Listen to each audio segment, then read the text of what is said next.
This woman lured a man into a treehouse, seduced him, and then stabbed him to present his dead body to her boyfriend as a gift. Julia Enright, pictured here, killed Brandon Chickless, who was a previous boyfriend of hers, because she wanted to present his body as some sort of strange gift to her boyfriend at the time.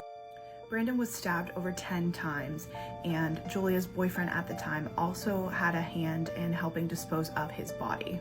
There were many things that Julia said caused this to happen, like her fascination with Marilyn Manson and the fact that she was a dominatrix. There were also entries in a journal that she had where she was admitting to having a need or a want to kill another person. Julia worked as a phlebotomist, so she was not squeamish around blood, as she said in court. She was found guilty of his murder and was sentenced to life in prison without the possibility of parole. I killed my buried that in the dirt. And I'm out because the cops trying to look for me and So this is what he said: I murdered my bee and I buried that bee in the effing dirt. Now when people rap, they always say all types of wild stuff. We gon' pull up with them sticks and hop out with them choppers. People in the audience, as he was saying it, was looking concerned, was like, you know, shaking their head, but like, whoa, like, relax. And they kind of believed him. Well, we're inside this bar, the King Eddie bar, and this is where Camus was standing when he did this rap version. And I guess the big question is, was it a confession? Now they found a car. In his car was a shovel, dirt, and red stains in his car. They did a DNA test on these red stains, and it belonged to a girl named Amanda. This was Robert's girlfriend. We're talking about the missing woman, Amanda Custer, who has been missing for more than 10 days. But there was no sign at all of Custer, 31, in the car. But a neighbor came out and said, I saw my neighbor, which is Robert. It looked like he was carrying a body that was not alive, obviously. He put it in the truck. Now, there's something y'all have to notice. Me editing here, hi. But they studied this guy every step the day Amanda went missing. Everywhere he went, to every... This footage hides the most disturbing secret. It was taken on August 12, 2000 in Vallejo, California. The girl in the window is 8-year-old Mitzi Sanchez. She looks happy in her father's arms, surrounded by friends and family. But on her birthday, Mitzi's life will take a shocking turn for the worse. 12 years earlier, Amber Swartz Garcia is playing jump rope in her front yard in Pinole, California, when she's abducted in broad daylight. After years of searching with no solid leads, the 7-year-old is presumed dead. Her body is never found. December 9, 1999, 11 years after the disappearance of Amber, 7-year-old Ziana Fairchild goes missing after witnesses saw her talking to a man at a Vallejo gas station. 1 year passes, and still Ziana is nowhere to be found. I miss you guys. For over 12 years, the state of California is terrorized by a serial killer targeting children. Having made 8 victims already, no one knows where he will strike next. But on August 12, 2000, 8-year-old Mitzi Sanchez will become the last victim of the serial killer. She will be forever known as the one who escaped and brought him to justice. Vallejo police are again asking for the public's help tonight in locating a missing 8-year-old girl. To the person who took my daughter, I don't care what they done to her, just bring her back to me. I just want to see my daughter again. There was someone out there that was hunting children. I'm so sorry. I'm so Come here, sorry. come here. I'm so sorry. I'm so sorry. We're just gonna put handcuffs on just for now. I'm sorry, just let me pull up my pants. Where's the knife? Sorry, Dad. I'm sorry. I don't know what's Dad. I'm so sorry, Mom. I'm sorry. Please. I'm so sorry. You better pray to God. I am sorry, Mom. I'm so sorry. I'm so sorry. How old are you? I'm 12 years old. Where's the knife? I was upstairs in my room and I threw it out the window. And it's behind the apartment right here. You threw it where? I threw it out my window upstairs. Right not right there. It's the room. It's the other room. It's right behind the apartment. This apartment right here. So where would the knife be? On that side? Right behind. Yeah. I'm so fucking sorry, Mama. I'm so sorry. I don't know what happened. It's some demonic shit. I'm so sorry. What's your mom's name? What's your mom's name? I'm so sorry. I don't know what the happened. Come over here so we're out of the paramedics' way. I don't know what happened. I'm so sorry. Hey, what's your name? Seat for me. Sit crisscross on the grass, okay? Just sit there for a second. You don't have the knife on you, right? No, I swear I don't. I'm Sorry. I don't. You Owen? I am Owen. There is... yeah. Right, step out. I don't want to... You have to a minute.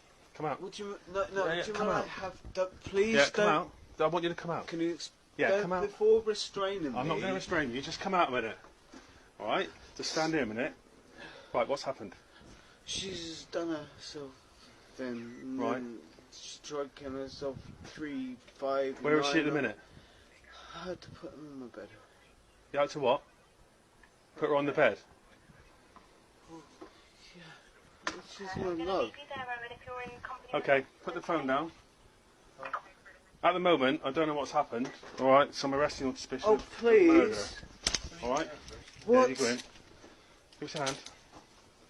Give us your hand. I was supposed to be going to... Don't drop your phone. I'm not gonna. I was supposed to be going to go and get some baccy because you guys were coming over. Apparently now he's like messing me about. I'll recall. No, you can put the phone down. The police are here. Alright, thank you very much. Next to the car. Oh. I was caught. You don't have to say anything, but harm of defence, not mentioning questions, something which you may later on in court, and deduce may begin evidence. All right?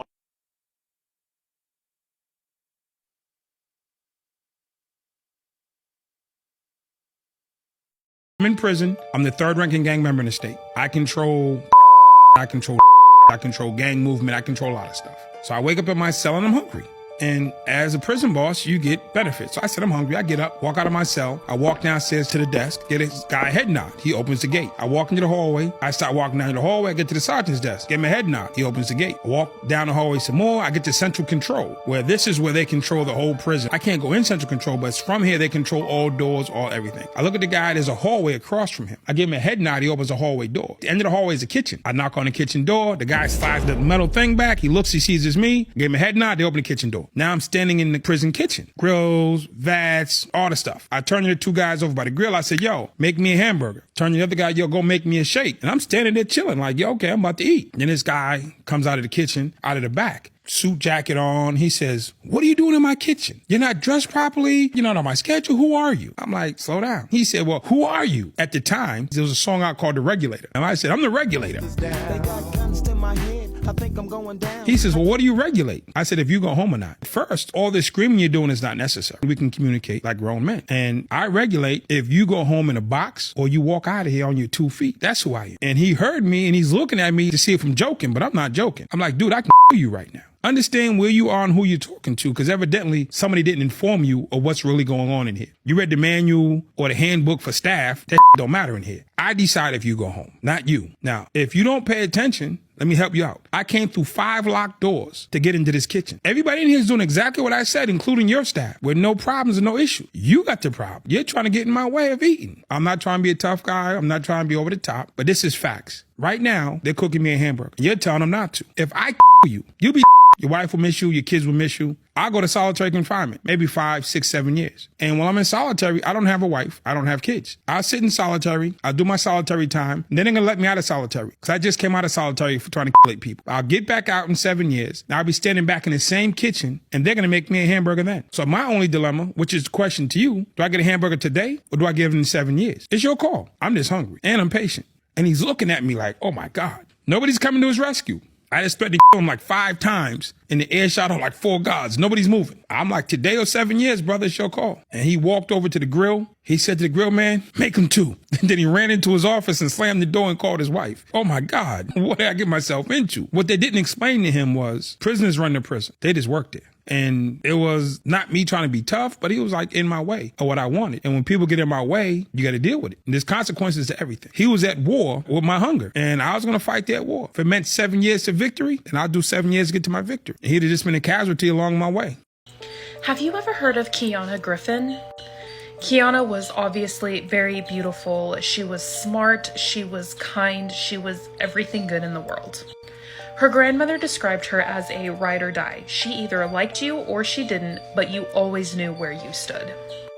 Kiana lived with her brother and her aunt in Grand Rapids, Michigan. Charletta's boyfriend, Jay Brown, also lived with them, but their family didn't know Jay all that well. They said he was nice and kind and nurturing towards the family, but he preferred to stay by himself, didn't use social media, and just didn't like to socialize that much. The family did know that Jay had spent some time in prison for unpaid child support, but they thought that was the end of his time in prison. What they didn't know is that Jay's real name was Daryl, and he had an extensive rap sheet. In 2005, he was arrested for DV, and the crime he committed was absolutely brutal. The court records show that Daryl took the victim, tied her up, gagged her, urinated on her, and doused her in flammable liquid, all while her 4 children were upstairs sleeping.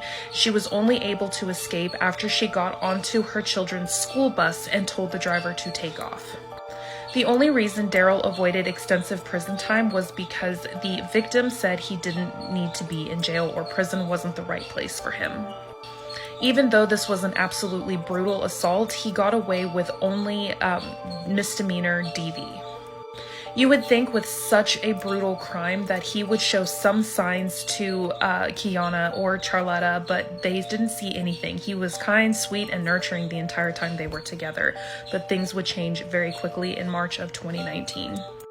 Early one morning, 911 dispatchers got a call from Kiana, and she was whispering. She kept saying that he's trying to unalive me. Please hurry, please hurry. She also told the dispatcher that he had already unalived her aunt and she was trying to hide from him, and that's why she was whispering, but the call was disconnected. It took officers 8 minutes to get to their house after the call was disconnected, and when police officers arrived, everything looked locked up and empty. They even looked in some of the windows and knocked on the door several times, but nobody answered. So the police officers left, saying that they needed probable cause to enter the house, as if a 911 call isn't enough probable cause. You've entered into houses for less. Kiana's brother called again, and this time police did make entry into the house, and that's when they found Charletta and Kiana gone. They had both died of gunshot wounds. Part 2 will be up in just a couple of minutes. Have you seen this series on Netflix? Did you know that it's based on a true story? Mark O'Leary knew that he was a monster from a very young age. The first absolutely horrific fantasy he had was at 5 years old. He was watching Star Wars and he noticed Princess Leia and had just absolutely horrible fantasies about her. Mark knew that these fantasies and thoughts he were having were not normal, but that didn't mean he went to get any help. Mark grew up in Denver and started his crime spree early, but initially it just started with him breaking into homes and acting as a voyeur. During high school, he was considered aimless, like he didn't have any real plan for his life, but after he graduated, he surprised everybody by joining the U.S. Army. During his time in the Army, he was deployed to South Korea, and that's where he met a Russian woman who he would eventually marry.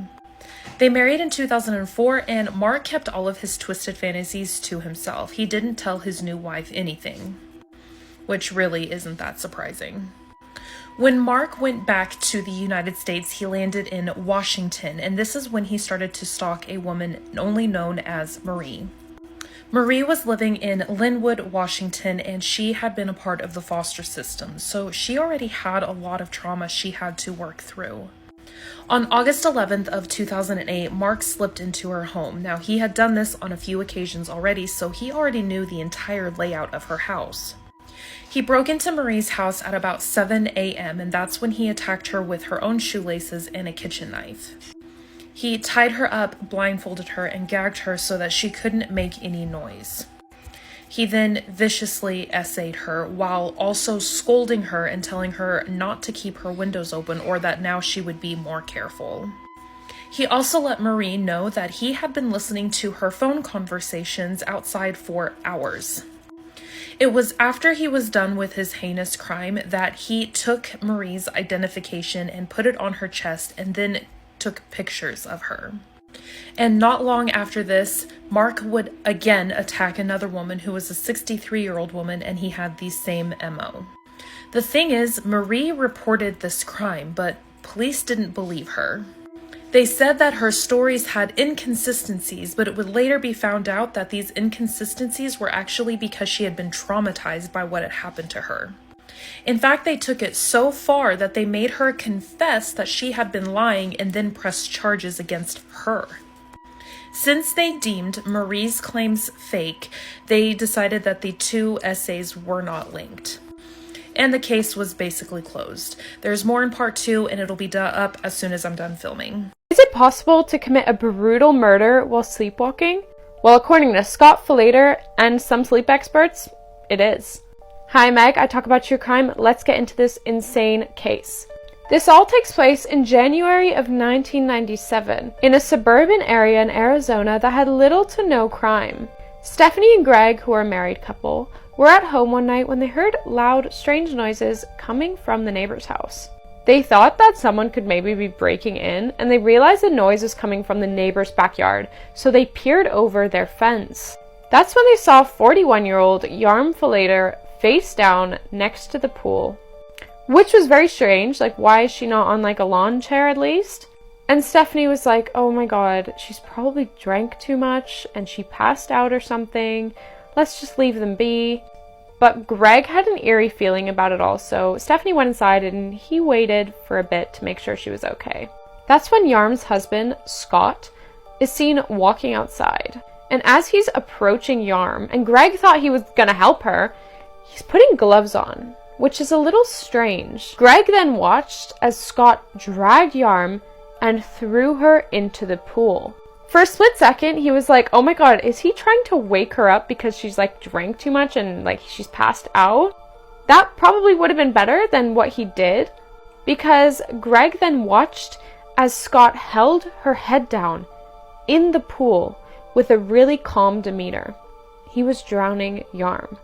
That's when Greg quickly went and called the police, and the police got there very fast. Despite them arriving super fast, by the time they got there, it was too late. They found Yarm lying in the pool, and the pool had turned pink. When they raised her body out of the water around her was a dark red color. Yarm had been stabbed 44 times and drowned to death. Police immediately were looking for Scott. They went into the house, guns a-blazing, and they were like, everybody make yourself known. That's when they see Scott Falater at the top of his staircase, seemingly half awake. And he says, what are you guys doing in my house? They then yell at him, who's in the house?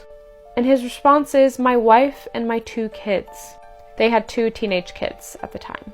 So Scott is immediately arrested, but he has no blood on him. He's wearing pajamas, a white t-shirt, not a speck of blood. And the kids are woken up, and the police just tell them, like, look, your parents got into a fight. We're gonna have to take you somewhere. And the kid's like, that's weird. My parents never fight. And according to everybody in their life, family, friends, they never fought, ever. They had no problems. And Scott was extremely confused. Go to part 2, it's already up. It gets insane.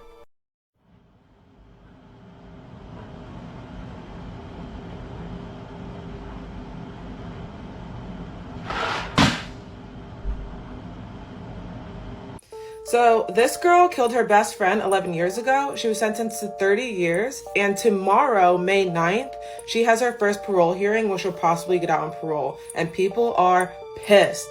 So let me just tell you why almost 35,000 people signed this, which hopefully by the end of today, we're going to get to 35.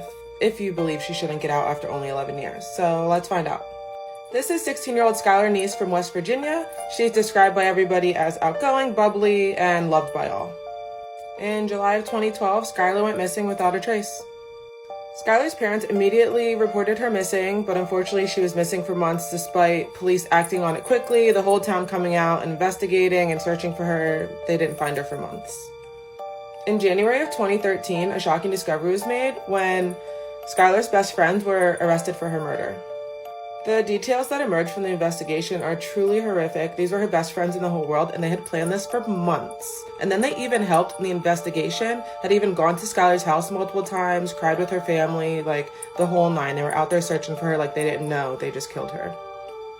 One of them even went away to like a sleepaway Christian camp right after this happened. So there's potentially a lot of reasons that this could have happened. It's still unclear, but it was just kind of a jealousy thing, or some people speculate that the other two best friends were actually in love and Skylar was just kind of in the way, so they had to get rid of her. None of that is like officially a reason that she was murdered, but these are the things people are speculating. Of course, Skylar's parents were absolutely devastated, as well as the whole community, because this was such a senseless murder by the people who were closest to her. Like, that is so scary. So Sheila Eddy, she's basically like the head honcho in charge. She got sentenced to life in prison, also because she didn't cooperate with police, so she didn't get a plea deal. Then this is Rachel. She is the one that did work with police. She went away to the Christian camp, came home, felt too guilty to hold it in, and she just crumbled. Thank God. So since she worked with police, she only got sentenced to 30 years, and now she has a possibility of parole after just 11 years, and the sentencing is tomorrow. So if you don't feel like 11 years is enough and you need her to stay in, like a lot of us believe should really be happening, then please go to the change.org petition, reach out to me if you need that link, and I will get it to you. So just a little like not so fun fact. Both of these killers, these best friends, whatever, are in the same prison currently. And also, this one got married to another woman in prison. I also just want to show a cute little memorial that the community put together. And I just read that this bench, which was obviously put there for Skylar, was stolen at some point, and they offered a reward which was worth more than the bench because they want the bench back. And I don't know if they ever got that bench back. I hope so. But back to Skylar, because this is what's important, and it's just so scary to know the people closest to you can literally be plotting your demise the whole time. Follow for more.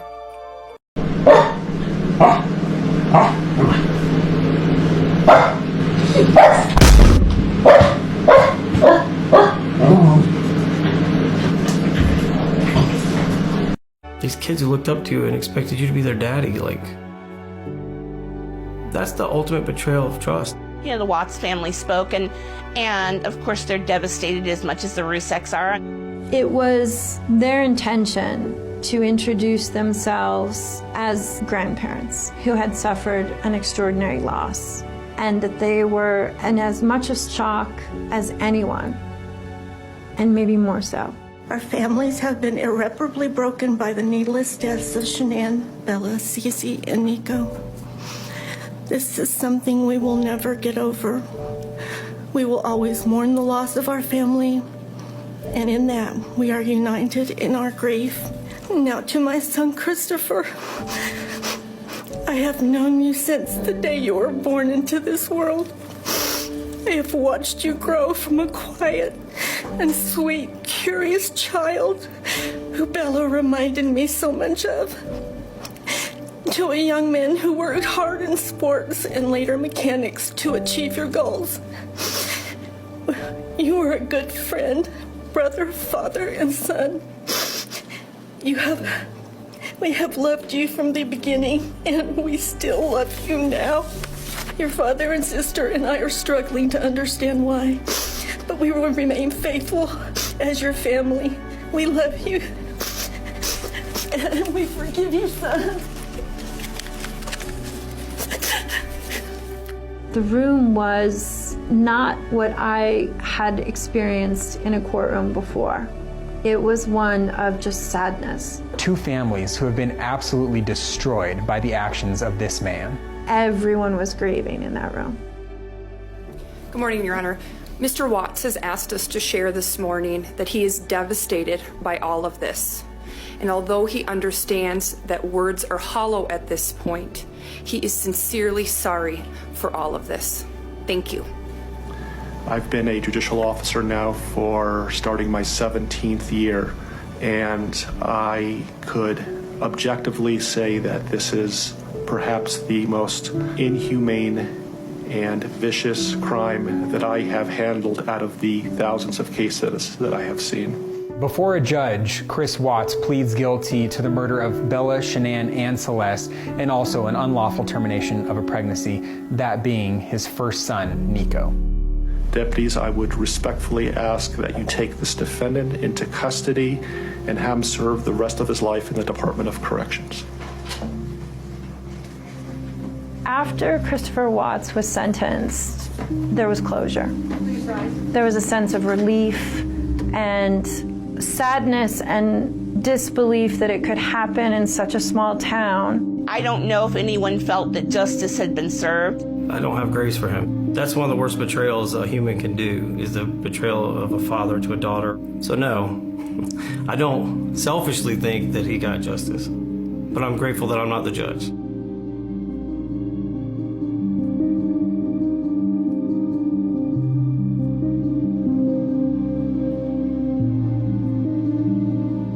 After Chris went to prison, we thought we would never hear from him again, but it was actually only just beginning. What the fuck? Is this thing on?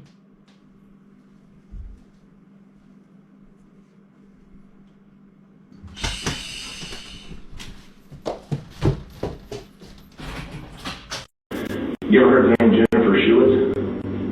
Yes. Do you ever have occasion to come in contact with her? Yes. Tell me about that. No. This suspect has been on the run for 19 years, but in 15 seconds, he's gonna lose control for the first time. There's two sides to every story. There is no other side to the story. If you were to see her, I think you would be extremely proud of her. I really do. She's alive. She's alive. She's alive. Let me tell you, she's right now.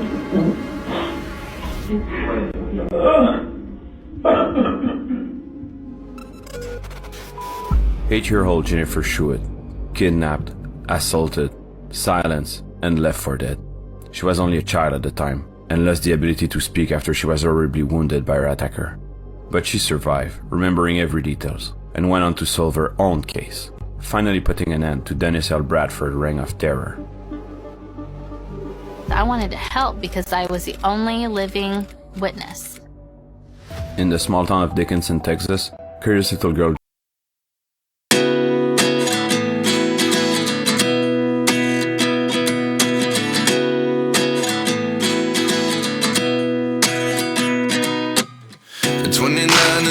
myself wondering what did happen to the last 10. I ran away with my life, fast forward, never turn back again.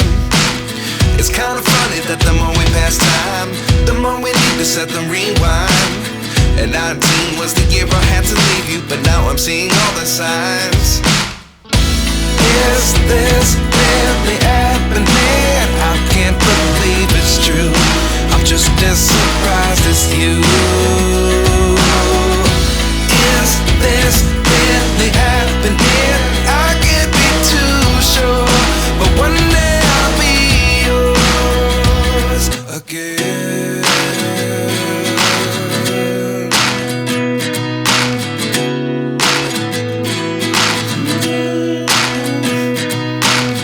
Life lessons come one in a dozen. The other 11 get something from nothing. I sit here looking for an answer. Maybe the biggest question was in the last chapter. You gave me the soul I have today. Without you I never could have moved away. But now I see what you teach. I do believe I always should have stayed. Yeah. Is this really happening? I can't believe it's true. I'm just as surprised as you. Is this Jennifer's condition was grave. Her throat had been cut from ear to ear. We felt that she probably would have been sexually assaulted. And really then, like at 8 years old, you don't really understand what rape means. She was in such an horrific state that they barred her mother from entering the room. And you could see, that she was very fearful. Inexplicably, her attacker missed all major arteries in her neck. It was big news in the tiny town of Dickinson, Texas. Jennifer's mother was frantic. It's just been us two together. We completed her surgery. Her airway is stable.